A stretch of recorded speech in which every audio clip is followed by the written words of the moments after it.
Union budget 2026 पेश होने से पहले बीजेपी प्रवक्ता प्रतुल शाहदेव ने केंद्र सरकार की वेलफेयर योजनाओं की तारीफ की। उन्होंने कहा, हर बार हमने वेलफेयर स्कीम्स को टारगेट किया है, जिससे भारत के ग्रोथ इंजन को नई छलांग मिली है। शाहदेव का ये बयान बजट सत्र के दौरान आया जब पूरे देश की नजरें फाइनेंस मिनिस्टर निर्मला सीतारमण पर टिकी हैं। उनका कहना है कि पिछली योजनाओं ने आर्थिक विकास को गति दी है और इस बजट में भी इसी दिशा में कदम उठाए जाएंगे। विशेषज्ञों का मानना है कि वेलफेयर पर फोकस से गरीबों और मध्यम वर्ग को राहत मिलेगी, जो भारत की जीडीपी ग्रोथ को मजबूत करेगा।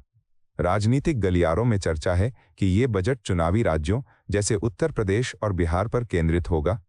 प्रतुल शाहदेव ने जोर देकर कहा कि मोदी सरकार का मॉडल विकास और कल्याण का सही संतुलन है।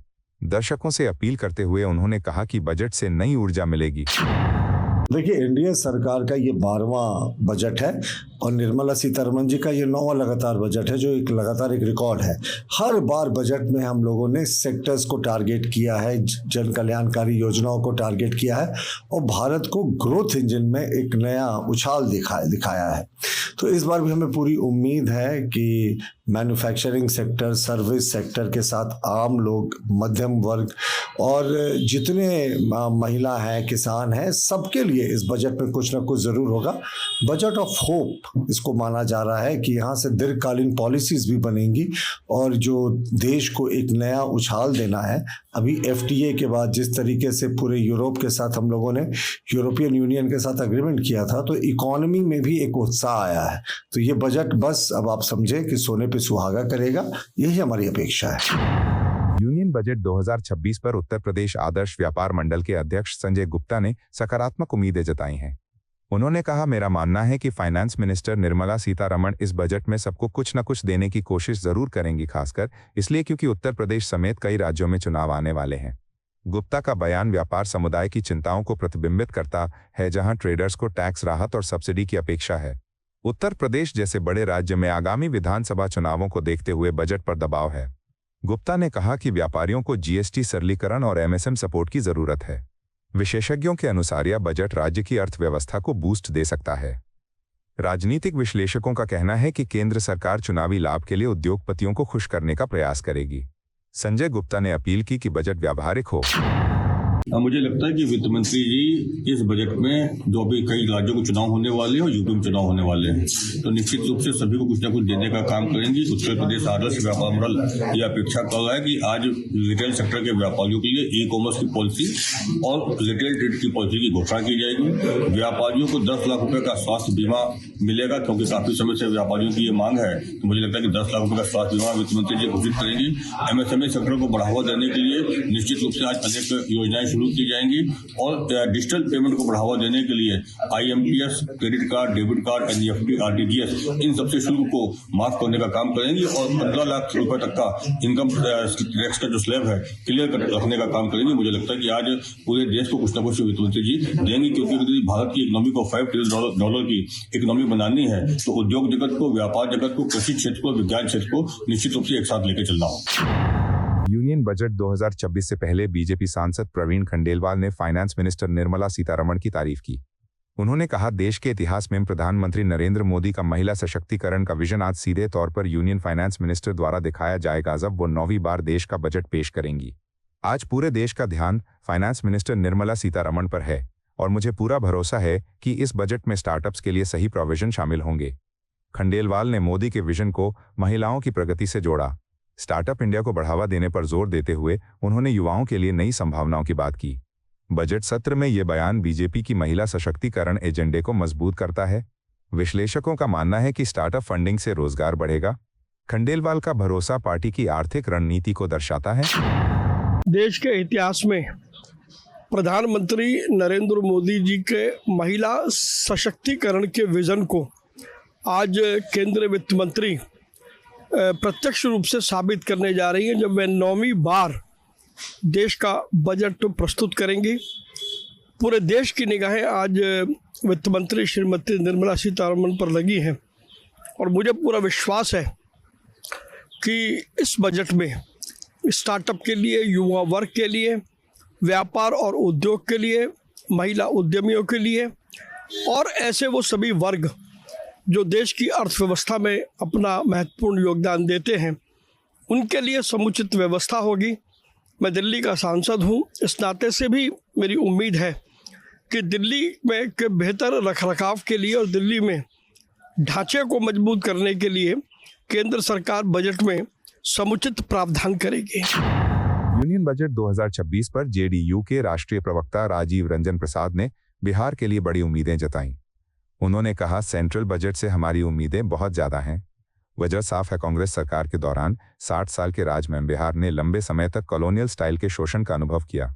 हालांकि पिछले 11 सालों में अगर हम पहले की यूपीए सरकार के समय से तुलना करें तो बिहार को पहले से लगभग 3.5 गुना ज्यादा सेंट्रल मदद मिली है।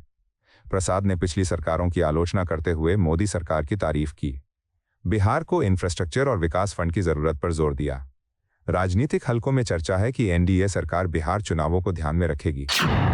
निसंदेह इसमें कोई संदेह नहीं, हमारी अपेक्षाएं केंद्रीय बजट से बहुत ज्यादा हैं और उसकी वजह बिल्कुल साफ है कि जो कांग्रेस के हुकूमत के जो 60 वर्ष हैं, बिहार के साथ औपनिवेशिक शोषण का सिलसिला जारी रहा और बिहार एक आंतरिक उपनिवेश के तौर पर जिस तरह से निचोड़ा गया, जिस तरह से इसका दोहन हुआ, वो बेहद शर्मनाक और दुर्भाग्यपूर्ण था।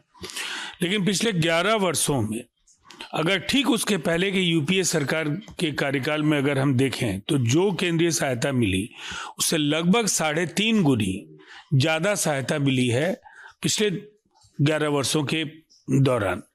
तो हम ये कह सकते हैं कि पिछले 2 बजट जो बिहार के नाम रहे हैं और जब भी बिहार ने केंद्र से मांगा है इन वर्षों में बिहार को मिला है। बिहार में कई बड़ी परियोजनाएं शक्ल लेने जा रही हैं और निसंदेह बिहार की उम्मीदें हैं कि पूर्व की बजटों की तरह बिहार को इस बार भी जो बड़े प्रावधानों का लाभ मिल सकता है वो अवश्य मिले। एनसीपी विधायक रोहित पवार ने अजीत पवार से जुड़ी एक दुखद घटना पर शोक व्यक्त किया। उन्होंने कहा, पिंकी माली जो अजीत पवार के साथ फ्लाइट अटेंडेंट के तौर पर फ्लाइट में थीं, दुर्भाग्यपूर्ण घटना में शामिल थीं जिसमें हमने किस्मत की वजह से अपने दादा को खो दिया। ये बाकी स्टाफ और उनके परिवारों के लिए भी बहुत दुखद घटना थी। पवार ने फ्लाइट हादसे में परिवार के सदस्य के नुकसान पर दर्द बयां किया। राजनीतिक परिवार में ये घटना सुर्खियां बटोर रही है। रोहित पवार ने सभी प्रभावितों के प्रति संवेदना जताई। महाराष्ट्र राजनीति में अजीत पवार की भूमिका महत्वपूर्ण रही है। पिंकी ताई माली जो दादा के साथ फ्लाइट अटेंडेंट करके उस प्लेन में थी, अनफॉर्चुनेटली जो इंसिडेंट्स हुआ जिसमें हमारे दादा हमारे से नियति ने छीन लिए, वैसे ही जो बाकी स्टाफ था उन फैमिली के लिए भी बहुत दुखद घटना है। कल मैं जादव परिवार से मिला, आज माली परिवार से मैं वहाँ पे मिला, क्योंकि ये दुखद परिस्थिति जैसे पवार परिवार पे है वैसे उन पे भी है। उनके अड़चन समझना, उनको सांत्वन करना, उनसे मिलना, ये हमारी जवाबदारी थी। इसलिए हम यहाँ पे आए, उनसे बातचीत वहाँ पे की। उनके कुछ अड़चनें थी वो समझ ली है। जैसे पिंकी ताई माली, उनका एक सपना था कि उनका जो भाई है वो फाइनेंशियली स्टेबल हो जाए, तो उसके लिए पायलट बनाना एक उनकी ड्रीम थी, लेकिन वो होने के लिए कुछ क्वालिफिकेशन उसके लिए बेसिक रिक्वायर्ड है जो इनके पास नहीं है, लेकिन आगे जाके वो उसके बारे में पढ़ाई करेंगे। लेकिन अभी तक उनको इमीडिएटली अगर सपोर्ट करना है तो ग्राउंड स्टाफ के बारे में उनको हम सपोर्ट कर सकते हैं, इसलिए हम वहाँ पे पाठ पूरा वहाँ पे कर रहे हैं। अभी देखते हैं आगे जाके क्या होता है, लेकिन इस सिचुएशन में, इस अड़चन में उन परिवार के साथ भी पवार परिवार है, यह सबसे इम्पोर्टेंट बात है। यूनियन बजट 2026 पर बीजेपी सांसद नरेश बंसल ने निर्मला सीतारमण के ऐतिहासिक रिकॉर्ड की सराहना की। उन्होंने कहा, बेशक निर्मला सीतारमण लगातार 9वीं बार भारत में यूनियन बजट पेश कर रही हैं, वो ऐसा करने वाली पहली महिला फाइनेंस मिनिस्टर हैं, जिससे ये बजट ऐतिहासिक बन गया है। बंसल ने महिला सशक्तिकरण को जोड़ते हुए बजट को मील का पत्थर बताया। संसद में ये बयान बीजेपी की उपलब्धियों को उजागर करता है। विश्लेषक कहते हैं कि 9वां बजट आर्थिक स्थिरता दिखाता है। बंसल का बयान पार्टी की गर्व भरी छवि बनाता है। निश्चित रूप से भारत में लगातार आदरणीय निर्मला सीतारमण जी 9वीं बार बजट प्रस्तुत कर रही हैं। हालांकि मोरारजी भाई और पी चिदम्बरम जी ने भी 9-10 बार बजट पेश किया है, लेकिन वो लगातार नहीं किया है। ये लगातार पेश कर रही है और मैं समझता हूँ ऐसी पहली महिला वित्त मंत्री हैं जो लगातार 9वीं बार बजट पेश कर रही है। और रविवार को ये बजट पेश हो रहा है, इसलिए भी ये बजट ऐतिहासिक बन जाता है। और आदरणीय निर्मला सीतारमण जी ने हर बजट में हर वर्ग को राहत देने का काम किया है। जैसे पहले के भी बजट रहे हैं,